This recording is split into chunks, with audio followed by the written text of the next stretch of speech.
तो गाइस यहाँ पे दो ब्लॉक हैं एक्स और वाई, दोनों के मास सेम है लेकिन दोनों अलग अलग चार्ज कैरी करते हैं। दोनों लाइक चार्ज हैं तो जाहिर सी बात रिपल्सन होगा।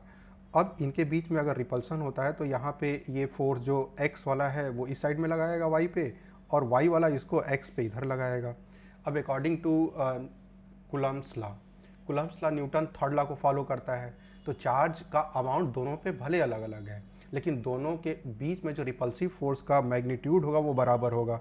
दोनों का जो मैग्नीट्यूड होगा से हमने F मान लिया कि यहाँ भी जो रिपल्सिव फोर्स F है ये भी रिपल्सिव फोर्स F है, क्योंकि Coulomb's law Newton third law को फॉलो करता है। अब दोनों के मास सेम है।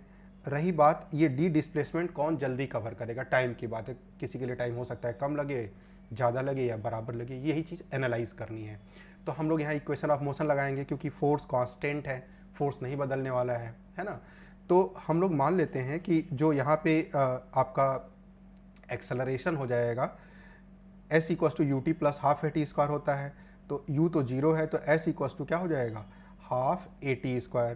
तो यहाँ से टाइम की बात करो आप तो 2s अपॉन क्या हो जाएगा, a हो जाएगा स्क्वायर रूट, टाइम हो गया।